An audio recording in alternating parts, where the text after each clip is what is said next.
everyone, Niklsun here, and welcome to Coming Soon Movie News with Niklsun. I'm your host, and on this show, every Monday, Wednesday, and Friday, we'll be going over all of the day's movie news, as well as going over what it means for the production in general, such as casting decisions, trailer announcements, director announcements, things like that. So, without any further ado, let's get started with today's Hot Topics.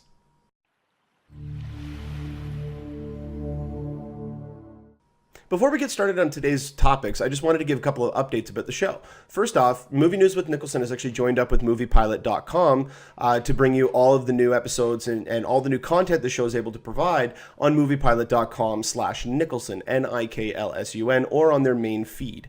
So you guys can definitely check it out there at MoviePilot.com. So I'm very excited to be able to do this. I've actually changed up the set a little bit, and this is a work in progress. So this will be updating and changing over the next couple of weeks, maybe even the next month and a half to 2 months. So just giving you guys a couple of updates about that. As well, if you guys have not subscribed, I want to say hello and welcome to all the new viewers and all the new potential subscribers out there. If you guys want to go ahead and subscribe to the video, you can either click the corner link of this video, or you can go below the video on the YouTube page, or if you're watching on MoviePilot.com, just click the little corner subscribe button, where you can get updates whenever we post a new video, which normally will be every Monday, Wednesday, and Friday. This week, because of my work schedule and my health conditions over the past several weeks, I haven't been able to keep to that schedule, but effective next week, I've adjusted everything with work, so that will not be affecting it. So every Monday, Wednesday, and Friday will be when I do the main episodes. I'm also going to be starting up a couple of new shows, which I'm excited to talk about in the next couple of weeks when they are ready. But without any further ado, let's get into today's main topic. So the general feel of the show is basically we go over the main movie news, and I basically just kind of talk about what it either could mean for the specific production, or how it could affect the change in the landscape of how this movie could be perceived, or anything of that sort, when a new trailer comes out, that kind of stuff. And also talking about the history of certain projects that have either not come to pass, or the changes that they've made throughout the production, because I've actually been following this kind of stuff and doing this for about 15 years.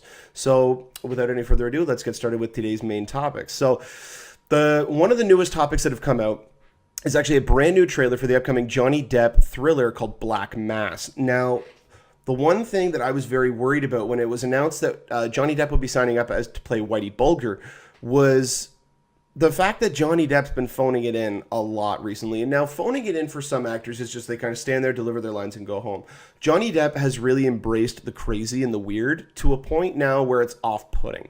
And that has really kind of deterred people from wanting to go and see his films. Not that his films aren't financially successful, but the last 5 or 6 have not been, save for Alice in Wonderland, I think was the last, either Alice in Wonderland or the last Pirates of the Caribbean. I can't remember exactly which one came. And now he's got the new Pirates that he's working on, and it's going to be kind of a return to that kind of shtick that Depp's been doing.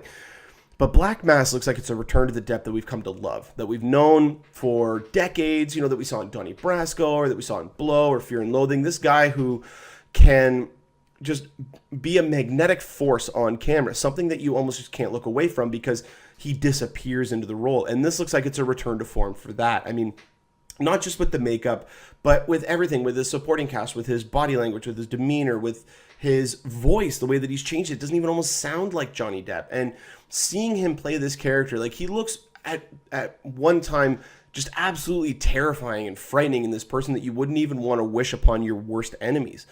But then at other times he comes across as very charismatic and very kind of, darkly funny. And so I really like how Scott Cooper is trying to seek out this balance, while being able to deliver probably one of the most, if not the most notorious gangster in all of history, with underlying humor, because you kind of have to have that. I mean, you look at a movie like Goodfellas, which this clearly is taking a lot of inspiration from. And Goodfellas has a lot of dark humor in it. It's got a lot of those moments, but its main focus, its main core aspect is the characters. It's the motivations of the characters. And that is something that just from these 2 trailers that we've got so far for Black Mass that we've actually been able to discern. So it's really just incredible that we're able to see this from Johnny Depp, especially coming off of a movie like Mordecai, which, judging from the trailers, I actually thought would be really stupid but really fun. I got about 20 minutes into the movie and I had to turn it off. It is god awful. That movie is just horrendous. And when a lot of people say that, why are these movies made? And it's like, well, they'll make money, or this person wants to do it. It's It has nothing to do with the fact that I feel that this was a wasted movie. It's the fact that this movie has now taken away the possibility of another film being made, because the studio only has so many release schedule slots. It only has so much budget that it can actually give out to any one specific film. Also, the talent that was involved. I mean, there was a lot of great cast members that were involved in this movie. And even David Koepp, the director, I mean, like, he's been a serviceable writer, and he did Secret Window, I believe, was a movie that he did, which was a really, really great movie with Johnny Depp and John Turturro, which I really liked. It was a really great kind of mind thriller. I really did enjoy that movie. But looking at what this film could mean for the future of Johnny Depp's career and how people perceive him now, seeing that, oh, wow, we forgot that he was this actor who maybe we had assumed, or maybe other people had assumed, that he was great once and then he's just kind of lost it over the years. But no, this guy is a guy who can bring it. He just hasn't found a role where he can. He's wanted to play around in his makeup box for the past decade, and this, I feel, is going to allow him to break out of that. I think he tried a couple of years ago with Public Enemies, but that movie just fell flat, mostly, unfortunately, due to Michael Mann, who, that is a person who I feel has really dropped off the radar, or not even dropped off the radar, but just dropped off the quality map over the past several years. The last good movie that he did, in my personal opinion, was Collateral, which is really unfortunate. But with Johnny Depp, I mean, he's had some good movies come and go.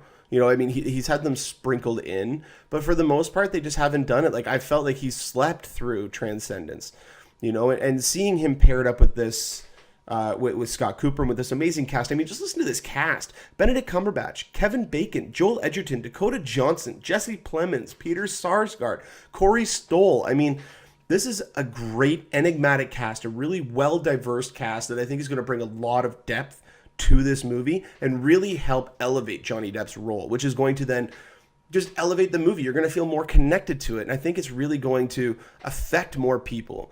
And with its release date, I mean, it's coming out in September, at the end of September, which likely means it's going to be debuting at the Toronto International Film Festival at the beginning of September, which would be fitting for a movie like this. I believe, I don't know if it was Out of the Furnace or if it was Crazy Heart that was at the Toronto International Film Festival, but Scott Cooper has already been there with his films prior.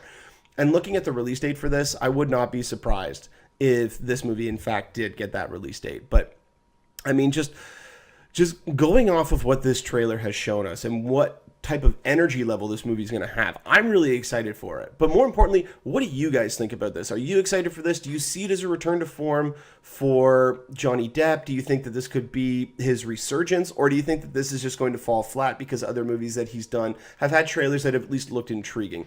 Let me know what you guys think in the comment section below. The movie's going to be opening up on September 18th.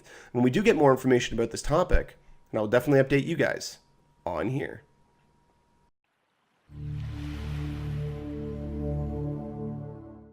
It looks as though the upcoming adaptation of Stephen King's It will have to find a new director.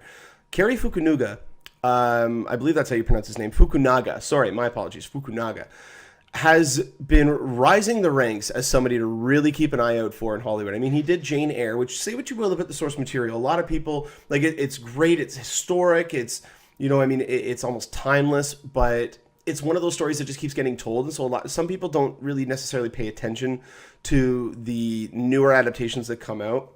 But looking at what he was visually able to do with that movie, and then compound that with what he did with the entire first season of True Detective, this was the type of guy that you wanted to give the reins over to a big horror potential franchise, or at least installment, and maybe even have some sort of like a spiritual continuation, in the sense that it could be set within the same world, but just featuring completely different characters, different villains, and all that kind of stuff. But looking at what he would have been able to do and how outside of the box this movie was going to be was very intriguing, but unfortunately it's just not going to happen, which is a really depressing thing when you look at the fact that this movie started out with Warner Brothers several years ago. It then transitioned over to New Line. Cary Fukunaga was brought on to direct. And then we kind of heard nothing. There were rumors that Ben Mendelsohn might have been approached for Pennywise, but then that didn't fall through because he's going to be doing Star Wars. And then they cast Will Poulter as Pennywise, which I thought was, when I first heard it, I went, what? Like, that was so out of the box, it almost didn't make sense, you know? And then I started thinking about it.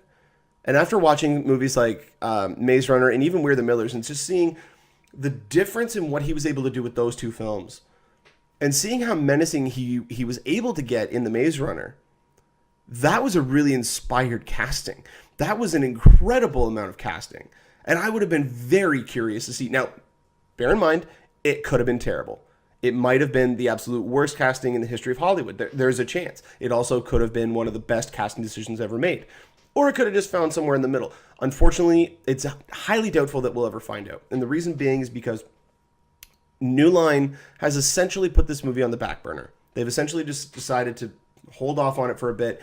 Now, the reasons, from my understanding, because there was a big article on The Wrap, if you guys want to go and check it out on The Wrap, about what actually went down with this and the reasons why he left. Now, apparently New Line was really pressuring him to get it to be one film. His idea was to have it be two films, completely separate. One film set with the kids, and then the second film would be 30 years later with the adults.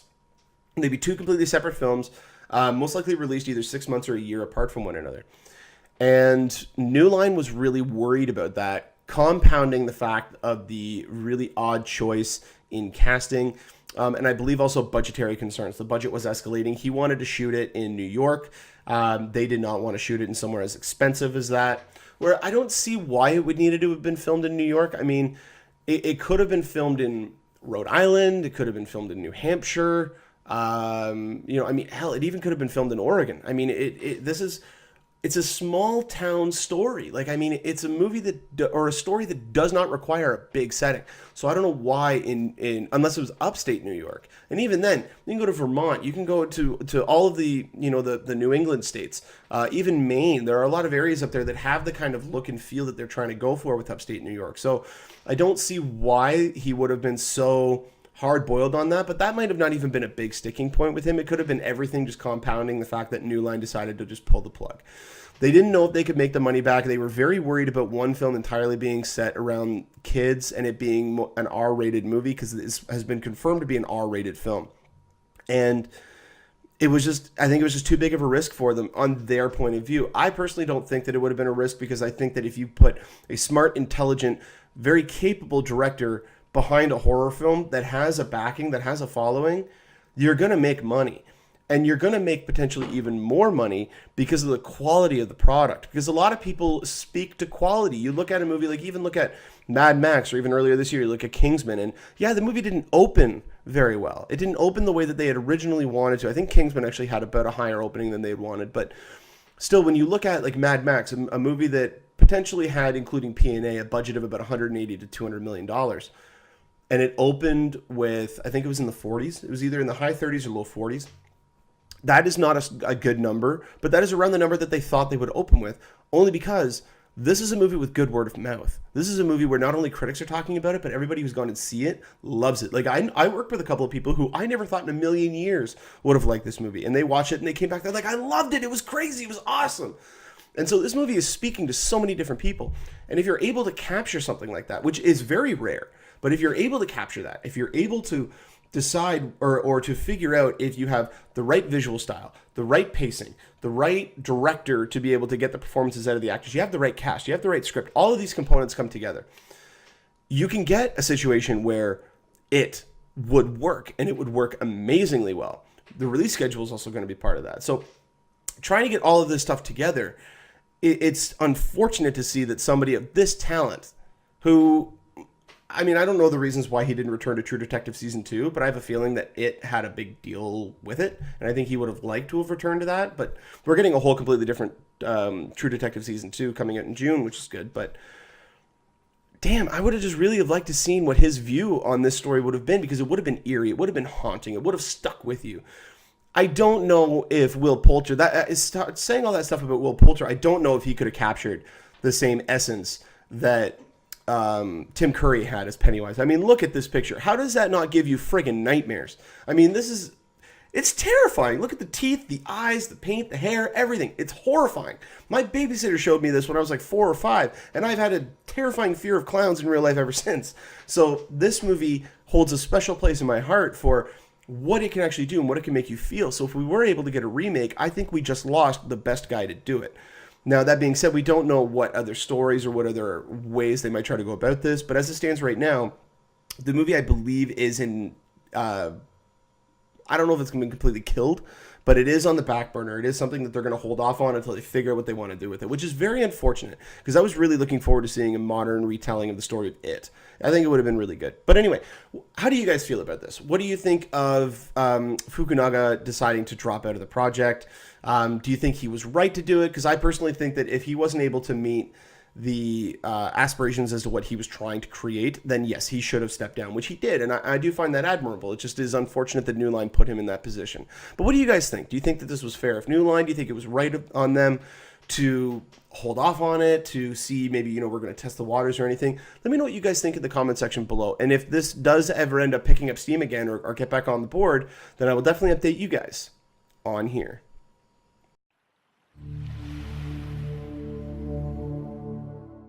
Both Entertainment Weekly and People Magazine have unveiled our first official look at Ridley Scott's upcoming adaptation of The Martian. Now, this is a fascinating story. I am really excited to see this because not only is it potentially a return to form for Ridley Scott, who is, well, I liked Prometheus, I hated The Counselor, and I felt that as long as Exodus was, it was missing about 25 minutes. And now that could have just been a fault of the editor, but Ridley Scott usually has final cut, so he would have been the one to say, okay, we can cut this. So I'm really excited for this movie because I think that this could bring Ridley Scott back to the forefront of being the director we've all known that he has been in the past. But I mean, just listen to this. Like Matt Damon, who is the lead of the film, stars as Mark Watney, an astronaut who gets stranded on Mars when a massive storm hits and he is separated from his crew and presumed dead by his fellow astronauts. He then has to use his ingenuity and intelligence to figure out a way to survive and find a way to get off of Mars and back home. Now, looking at, this is one of those movies again that has an incredible supporting cast. I mean, just listen to this. You have, alongside Matt Damon, Chiwetel Ejiofor, Kate Mara, Jeff Daniels, Jessica Chastain, Kristen Wiig, Donald Glover, Sebastian Stan, Sean Bean, Michael Pena, and there are even more people involved in this film. Like, this is an incredibly eclectic cast. You get, I believe it's Kate Mara, Jessica Chastain, Sebastian Stan, and Matt Damon, and then there might be one or two more people who are the actual astronaut team. And basically, yeah, he gets presumed dead. They think that he was lost in the storm, and they need to get off the planet. And they take off, and it turns out that he actually wasn't dead. And now, as Ridley Scott described, he has about 28 days to live before either he runs out of oxygen or supplies or whatever the case is. He wasn't very clear on that, but thinking about this is like Castaway meets Gravity meets Interstellar. I mean, there are so many cool potential possibilities in this, and with all these photos, I mean, just looking at like the different options or the different pictures that we have here. I mean, you have Matt Damon, just kind of succumbing to the pressures of being alone on the planet. You have him leaning up against that RV or whatever it is, just looking like he's given up. He's got the huge beard, so he's been there for a while.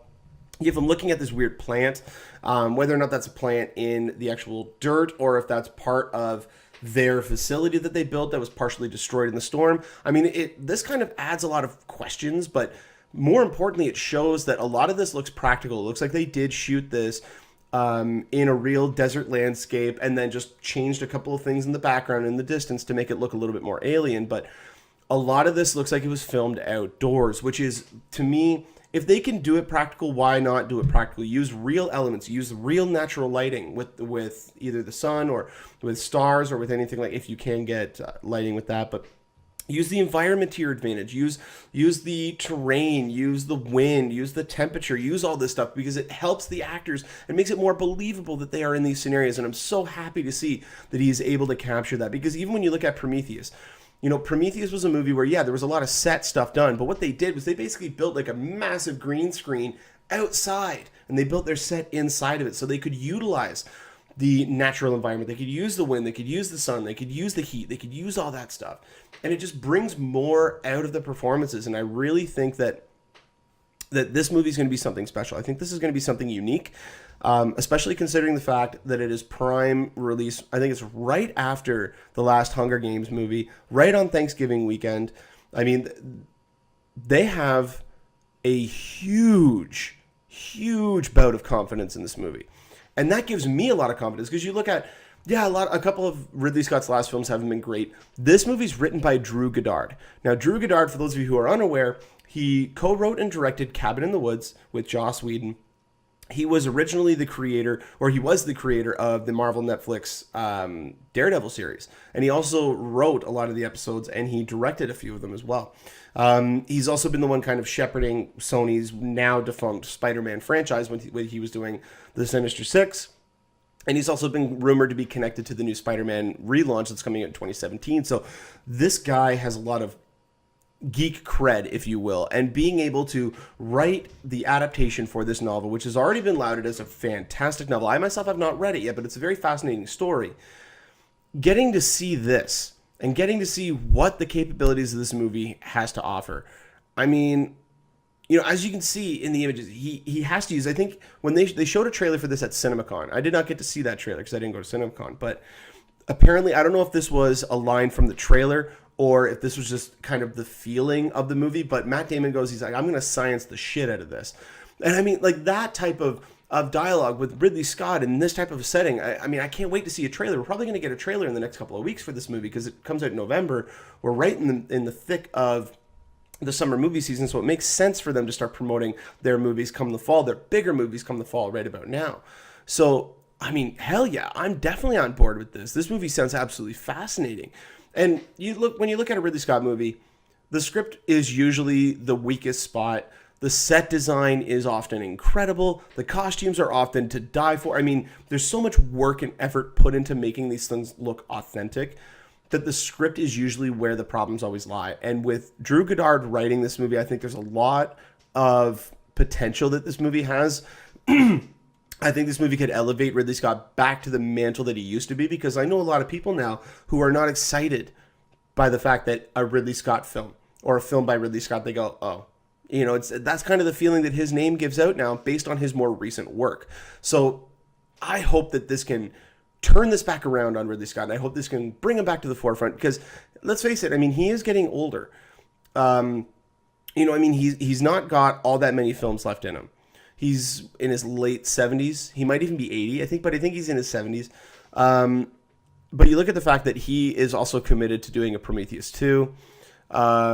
He was originally committed to doing Blade Runner 2, but he handed the reins off. He's still going to produce that movie, but he's handed the reins off to Denis Villeneuve, which I am so excited for, especially after hearing about all the good word of mouth about Sicario that premiered at Cannes. I mean, yes, bring me that movie. I think that's going to be absolutely fascinating. But then looking at what The Martian is going to be able to do, it's going to be like Gravity, where it's going to be mostly about one person. It is a space set. It is going to be a little bit more sci-fi than Gravity was, because Gravity was really more real world. Even as fantastical as it was very real world. This is going to be science. This is going to be science fiction, and I am very excited for this. But let me know what you guys think in the comment section below. Are you excited to see the movie, based on the pictures at least? Are you excited to see the trailer? Because I know I am. That's one thing that Ridley Scott movies, I'm one of those people where even if the movie's bad, I'll still go back and watch the trailer, because the trailers are done really well. Say what you will about what that means for the film in general, that it was maybe made to just be a cool trailer, but still, I love movie trailers. I love the way they're constructed, the way they're edited. And I always love a good Ridley Scott trailer, because his movies usually have very good trailers. So yeah, let me know what you guys think in the comment section below. If you're excited for the movie, if you're not excited for the movie, and the reasons why. I would love to hear them. I'd love to hear you guys' feedback. So let me know in the comment section below. And if we do get more information about this topic, I will definitely update you guys on here.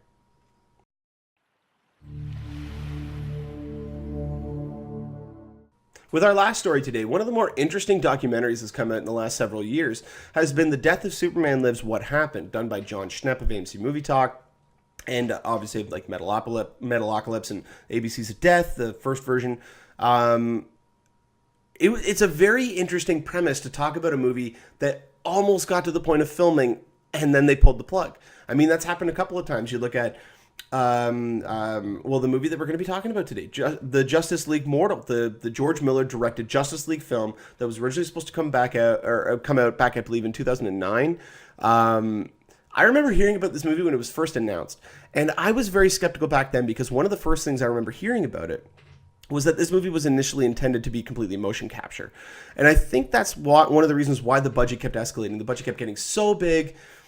But also, I mean, when you think about the fact that the movie was going to be shot in 2007, going back to 2007, what was some of the biggest special effects movies at the time? Well, there was Transformers, which had just come out.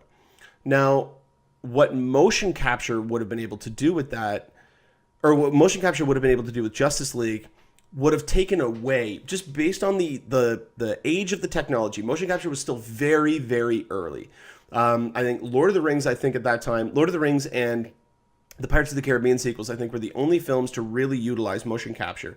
Matrix sequels might have used that a little bit, but it was very few and far between in terms of films that had actually utilized true motion capture. And if they were going to try to do the whole film as motion capture, CG animated, I don't think that that would have worked, especially considering the budget that it would have had. It would not. I don't think it would have made it back. Considering as of 2011 or 2012, the script leaked online and a lot of the story points, people really started picking apart. To me, the two biggest problems with this movie was the fact that it was initially conceived to be motion capture, which I think would have taken people out of it. I think you would have been distracted by the CGI because it would have been so obvious that it was CGI. And then the other thing was Jay Baruchel as Max Lord, because Jay Baruchel was going to be the villain of a Justice League movie. He is not intimidating in any way, shape, or form. The only way that you make him intimidating is if you put him in complete motion capture. You make him completely different, both physically, mentally, personality-wise, and you also change his voice. Because nothing about him is intimidating outside of the fact that he's some wiry little guy who might have a button detonator somewhere. That is not something that the Justice League has to come together to fix. I mean, Superman could just go in there and blast him with his eyes and kill him. I mean, I know Superman doesn't do that, but he could severely deter him. He could lower a building on him if he needed to. So I never was on board with this. The other aspects of it, though, were very interesting to me. The fact that the Green Lantern we were getting was going to be Jon Stewart. He was going to be played by Common. The fact that a then unknown Armie Hammer was going to play Batman. So I thought that was actually, pretty intriguing choice. At that point, like, he looked like Batman. He looked like a younger Batman. But when I saw him in Social Network, I went, damn, that guy would have been good as Batman. Because he is a very eclectic actor. He's almost like an old school actor, like an old time actor, somebody who is fit more so in like the 50s and 60s than he is now in terms of his personality and the way that he comes across on screen. So this would have been a very intriguing movie, save for the problems that I had for it. But alas, the movie never happened because there were several issues. The writer's strike happened at the end of 2007, beginning of 2008, which meant that they could not do the reshoots that they had initially wanted to do. So that then put the movie on a little bit of a delay. The rising budget, because I think that it got north of $220 million, although it could have even got higher. And what was one of the main things? The script was bad, and I think they just were worried about it. I think they were starting to really get into Christopher Nolan's back pocket, and I think that his very public disdain for this movie about a separate Batman movie, I don't think would have worked. This movie would have come out after The Dark Knight, which meant that it would have had to follow up in the success of The Dark Knight, and this would have been more kid-friendly. Even George Miller came out and said this movie would have been more geared towards kids. Having said all of this, it would have been really cool to have seen at least some concept art or anything like that from the movie, or at least to see what direction they were really going to go in if they had have got the chance to do the rewrite. But it looks like we might end up getting that chance after all. There's an Australian director by the name of Ryan Unicombe and his producing partners Aaron Cater and Stephen Caldwell. They are getting together to do a documentary very much in the vein of The Death of Superman Lives What Happened.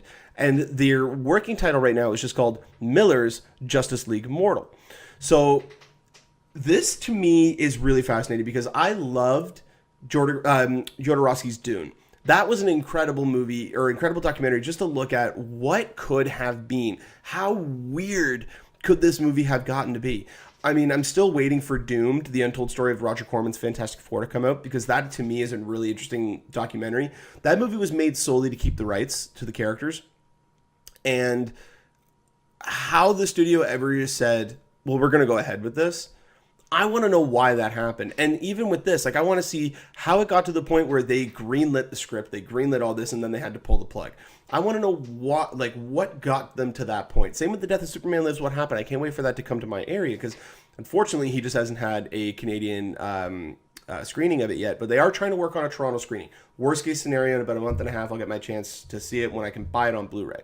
But I'm very, very much looking forward to seeing Death of Superman Lives What Happened. I'm actually one of the... I supported the movie. I mean, it was only about $100, but still. It was one of those movies where I really felt like I needed to support this. This is something I desperately wanted to see. And even if they go that route with this movie, I will probably end up backing it a little bit as well, because this is a movie that I want to see. This is a story that I think needs to be told, and seeing how Hollywood is not as glitz and glamour as people make it out to be. There are a lot of aspects of this world and of this industry that people are unaware of, and seeing how difficult it can actually be. Because I did a video about probably 6 months ago about how difficult it actually is to get a movie made in Hollywood. And seeing now how movies like this, like big budget superhero movies, are getting killed. I mean, that to me is really interesting to see the logistical decisions going behind that, and why they were greenlit in the first place if you were just going to can them later on. So I feel that if they had got to make the movie that they set out to make, it would have been a very divisive film. It would have been a film that some people would have hated, some people would have loved. A lot of people, I think, would have been met in the middle. It would not have continued on a franchise. It would have been a one and done film, because it wouldn't have been able to capture this. Now, this is also going based off of the leaked script. Now, they might have been able to do script revisions. All this is kind of hyperbole and conjecture. But still, the fact remains is that we're getting a documentary showcasing the development process of the movie, to see where they got to, what were some of the reasons behind it, what were the actual reasons, interviews with the cast and crew. Looking at Adam Brody as the Flash, that was the one thing that I thought, damn, that was nail on the head. That was the perfect casting at that time for that character, because he could fully embody that character. But I mean, alas, it just never happened. But we're going to get this documentary, which I'm really excited about. So there's no release info as of yet, but knowing the process that both Jodorowsky's Dune took and Death of Superman Lives What Happened took, I would imagine this movie most likely coming out in either 2017 or 2018. Most likely, I'm going to say 2018, especially if they need to get crowdfunding and crowdsourcing and all that kind of stuff. So, but yeah, I mean, still, we're going to get an explanation as to what happened with this movie, which I'm excited for. I want to see this concept art. I want to see what these characters look like. I want to see the tone that they were going to go for, because the script was... It was a mixed bag. I mean, there were some really serious parts. There were some parts that were geared definitely towards adults. There were definitely parts that were geared towards kids. So it was kind of all over the place. And after seeing Amazing Spider-Man 2, I'm wondering if it was going to steer closer to that, which... If it was going to be that movie, I'm kind of glad we didn't get it. But I'm more excited to see this documentary than I was the initial movie when it was announced. But what do you guys think? Do you think this is a fascinating documentary, or could be a fascinating documentary?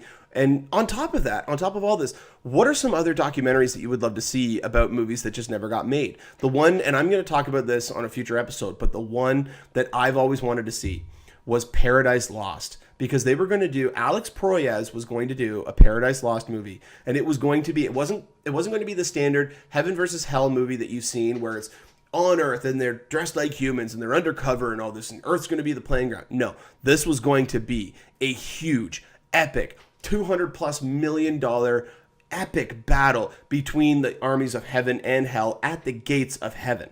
In heaven, like in this supernatural world, with angels with giant wings and flaming swords and demons that are all grotesque and all this stuff. And Bradley Cooper was signed on to play Lucifer, and they showed concept art of what he would have looked like. This movie would have been absolutely jaw-droppingly incredible to look at least. It might have not been the greatest narrative, but it would at least look at, it would have been an incredible movie. And I'm going to go more into detail in a future episode about that, but that's one movie that I would love to see a documentary about, getting to the process and then they eventually pull the plug. So let me know what you guys think in the comment section below. Are there any other projects you guys know about, or what are you guys' thoughts on Miller's Justice League Mortal and whether or not that's going to be a really intriguing documentary? Let me know in the comment section below. And if we do get more information about this topic, then I will definitely update you guys on here.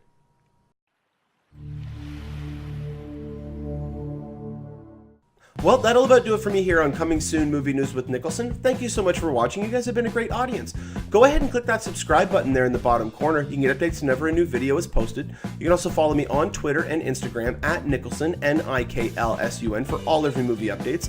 And also give our Facebook page a like at facebook.com/movie news with Niklsun. If you guys ever have a topic or question you'd like to have talked about on the show, you can go ahead and put a comment in the comment section, or you can email me at movienewswithniklsun@gmail.com. And on every Friday episode, I'll try to get to as many as I can. You guys can also check out the show on moviepilot.com/Niklsun, Niklsun, where all future episodes from here on out will be uploaded to that site. So, without any further ado, hope you guys had a great day and you enjoy the rest of your day. Take care.